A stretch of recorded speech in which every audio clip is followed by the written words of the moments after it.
Every superstar started somewhere. Before the MVP awards, before the All-Star games, before the $1 million cards, there was a first Bowman.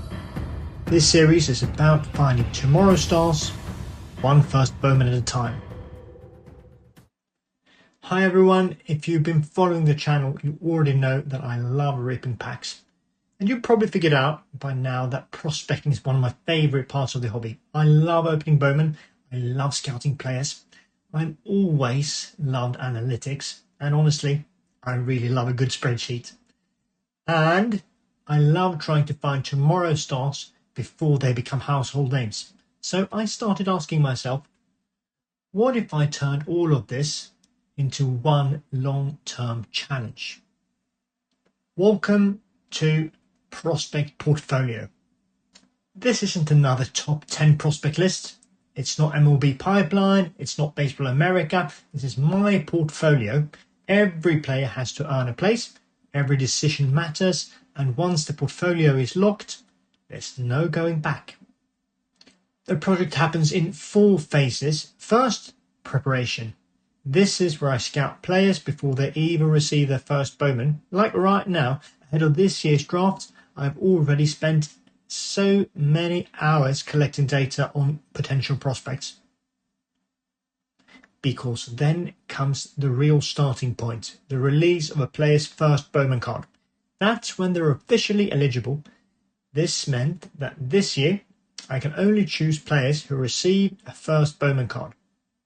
After that comes selection. Throughout the year, I'll decide which 10 players deserve a place in the portfolio. And finally, we build.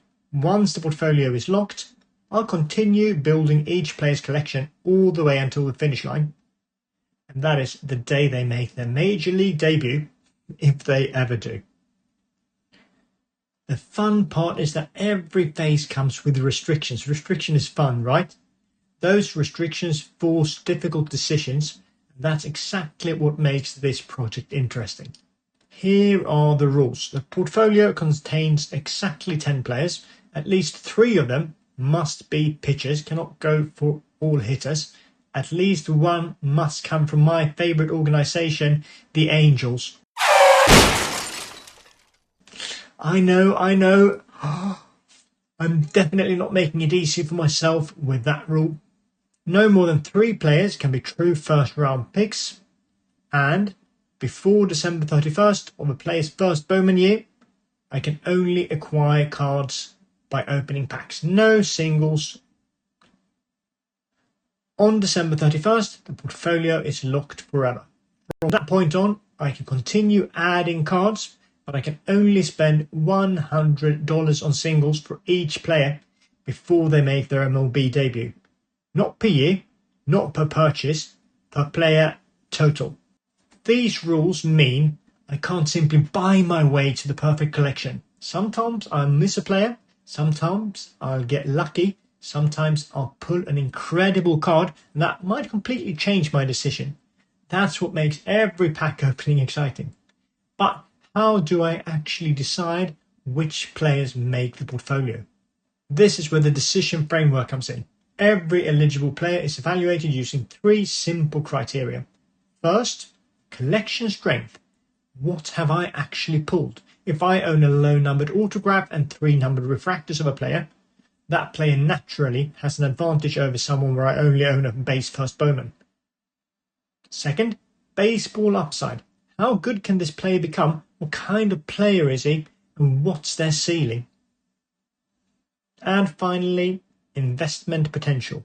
Is this a player I believe collectors will chase in the future? And is the market overlooking him today? One more thing, this is all just my opinion. It's definitely not financial advice. It's simply how I'm choosing to build my own portfolio. Everybody can buy the number 1 prospect, that's easy. I'm much more interested in finding the next player everyone else is sleeping on. The one who might become the next superstar. Prospecting isn't just about being right, it's about having the courage to trust your own evaluation, and I do love a gamble. Right now, as you see, every single spot is empty. 10 opportunities, 10 decisions, 10 players. By the end of the year though, we'll know exactly which 10 players made the cut. Then we'll spend the next several years finding out whether those decisions were brilliant or absolutely terrible. Over the coming months, we'll scout prospects, open a lot of Bowman, debate difficult decisions, and slowly build this portfolio together. Some picks will look brilliant, some will probably age terribly. But that's exactly what makes prospecting so much fun. If you want to come along for the journey, make sure to subscribe so you don't miss what's coming next, and let me know in the comments what you think about the idea. Who absolutely has to make this year's prospect portfolio, and who am I sleeping on? If you enjoyed the video, I'd really appreciate it if you hit the like button. It helps the channel reach more collectors who love prospecting just as much as you and I do. This is Prospect Portfolio. Let's build tomorrow's collection today.